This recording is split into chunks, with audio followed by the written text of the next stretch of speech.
और आज संसद में संशोधित वक्फ बिल जेपीसी की रिपोर्ट पेश हो सकती है। जेपीसी के अध्यक्ष जगदंबिका पाल बिल पेश करेंगे। वक्फ संशोधन विधेयक की जांच कर रही ज्वाइंट पार्लियामेंट्री कमेटी ने ड्राफ्ट रिपोर्ट को मंजूरी दे दी है और इससे पहले स्पीकर को वो रिपोर्ट सौंप भी दी गई है।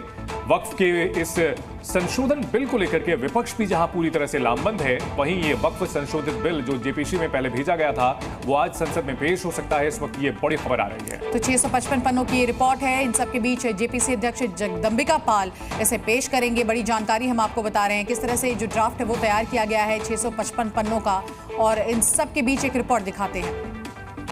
वक्फ संशोधन विधेयक की जांच करने वाली संयुक्त संसदीय समिति की रिपोर्ट आज लोकसभा में पेश हो सकती है। समिति के अध्यक्ष जगदंबिका पाल और सदस्य संजय जायसवाल सदन में रिपोर्ट पेश कर सकते हैं। संयुक्त संसदीय समिति 30 जनवरी 2025 को लोकसभा स्पीकर ओम बिरला को ड्राफ्ट रिपोर्ट सौंप चुकी है। उस दौरान सत्ता पक्ष के सदस्य मौजूद थे, लेकिन इसमें कोई विपक्षी सांसद नजर नहीं आया था। जेपीसी ने इसके एक दिन पहले ही ड्राफ्ट रिपोर्ट को मंजूरी दी थी।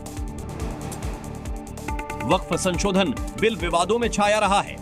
विपक्षी दल इस बिल का लगातार विरोध कर रहे हैं। इसे मुस्लिम समुदाय के हक को कमजोर करने वाला बता रहे हैं। साथ ही विपक्ष का तर्क है इस कानून से देश के संघीय ढांचे को भी नुकसान पहुंचेगा।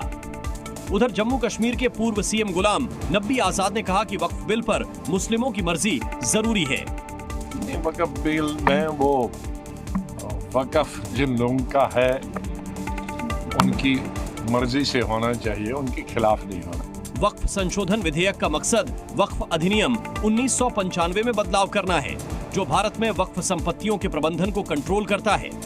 जेपीसी की तरफ से अपनाई गई रिपोर्ट में सत्तारूढ़ एनडीए के सदस्यों की तरफ से सुझाए गए बदलाव शामिल हैं।